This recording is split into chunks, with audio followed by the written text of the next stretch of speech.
everyone, most of you already know I'm Rida Maisani from PGRI University.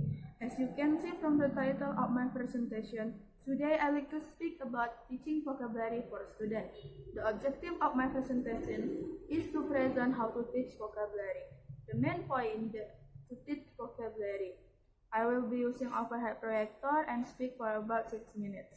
I'll be glad to take any question at the end of presentation. And I'm very grateful you could come today. Well, ladies and gentlemen, let's start to the next point.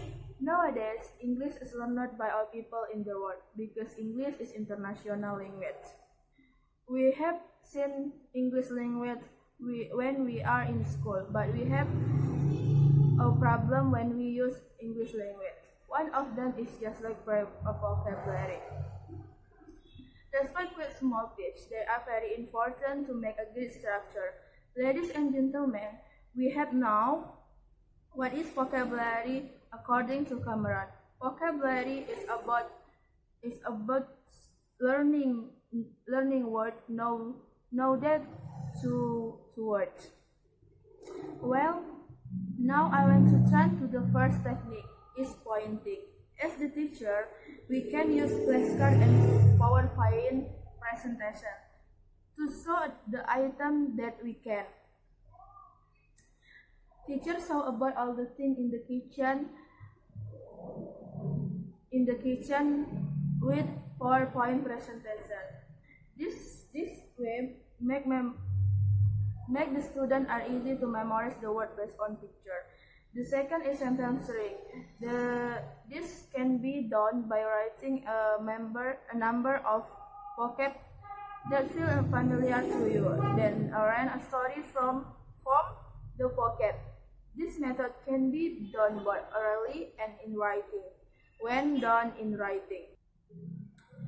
in speaking, make different stories, for example, whistle and slipper. My favorite whistle is bike because it's cool and cheap. I don't wear slipper if I ride my bike. I think the bike is popular whistle in Indonesia. The third is word matching. It is one of easy technique to add the vocabulary. The purpose of this technique is to practice the combination of synonym and antonym.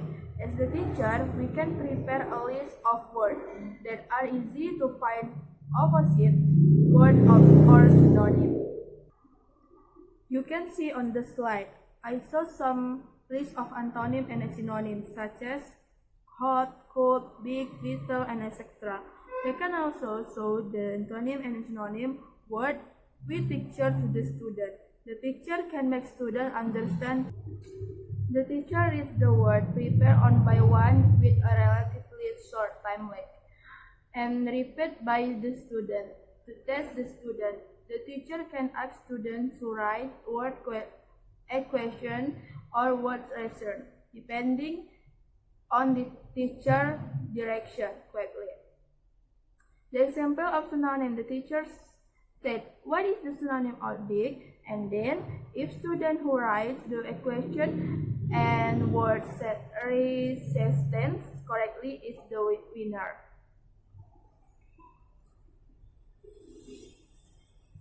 The fourth is Simon Says.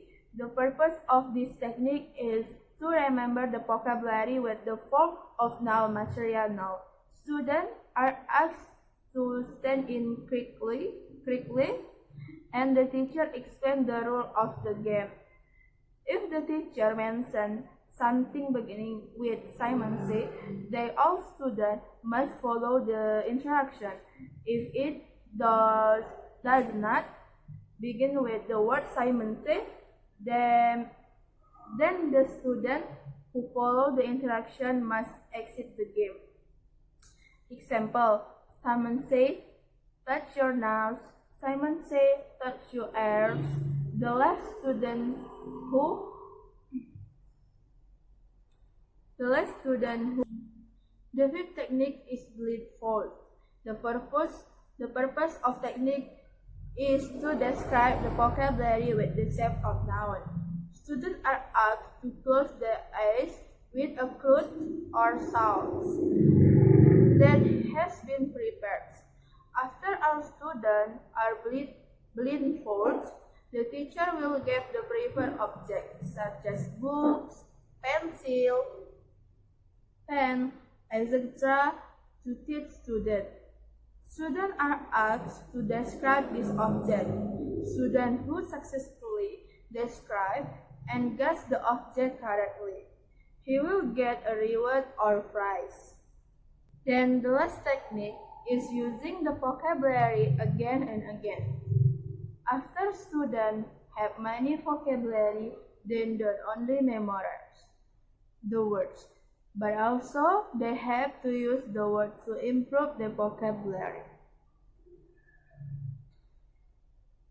As you can see on the slide, this is example using vocabulary again and again. Will do my homework. Will do my homework. Will not. Will not. Will not. So that's all I have to say. Before I finish, let me summarize. The techniques to teach vocabulary are pointing by picture, sentence string by vocab, and word matching, heartbolt, and using vocabulary by use again and again. In conclusion, vocabulary is important to teach because vocabulary is a part piece to make a great structure. I hope that this has been useful, and I'd be glad to answer any question. Thank you for your watching. Assalamualaikum warahmatullahi wabarakatuh.